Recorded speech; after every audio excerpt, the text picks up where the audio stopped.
In the Second World War that lasted from 1939 until 1945, major world powers participating in the war were in a state of what is called total war. This means that during World War II, countries such as Canada, the United States, the United Kingdom, the Soviet Union, and Nazi Germany used all available resources for the war effort. Countries' economies were completely dedicated to producing munitions, equipment, and ration for their troops. This created something we know as the home front. The war was no longer fueled by just military power. It now depended on industries being able to produce the much-needed products quickly and efficiently. Canada became one of the largest Air Force trainers for their allies. The home front involved civilians dedicating their time and skills to support the war effort. It positively affected Canada's ability to grow an army capable of achieving victories over the German army in Europe. Canada joined the war efforts on September 10, 1939. This was a week after Britain joined because of the Statute of Westminster, which meant Canada had to vote before entering a war. With the war going on in Europe and Asia, Canada didn't have any major problems in building supplies for the war, other than switching factories to make war equipment. Once World War II entered the 1940s, the military operations were being conducted on a much higher scale, involving large numbers of troops, vehicles, and resources. This meant more and more men were volunteering or being drafted into the army, leaving the factories understaffed. This meant the industries on which the troops on the front lines depended on urgently needed new workers in order to keep up with the immediate needs for increased munitions and equipment production. The government then encouraged citizens to buy victory bonds and donate money to support the war efforts. Women were asked to take the men's place at factory workstations and farms and join the home front, supporting the troops fighting on the front lines.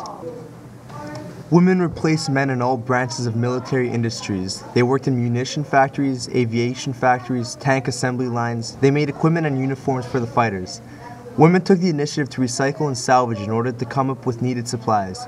They gathered recycled goods, handed out information on the best methods to use that one may get the most out of recycled goods, and organized many other events to decrease the amount of waste. By autumn of 1944, the number of women working full-time in Canada's paid labor force was between 1 million and 1.2 million, which did not include part-time workers or women working on farms.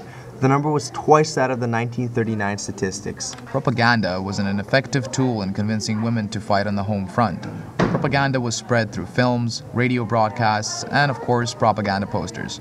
Short but meaningful mottos combined with simple images were the recipe for effective wartime propaganda. It was quite effective and encouraged Canadian women to work in factories and farms, replacing men and helping Canadian economies support the Canadian military operations in Europe. Through their participation on the home front, Canadian women also fought for their rights as important members of the Canadian society, deserving to have the same opportunities as men. The following video will show you an example of how home front wartime propaganda films may have looked like at the time.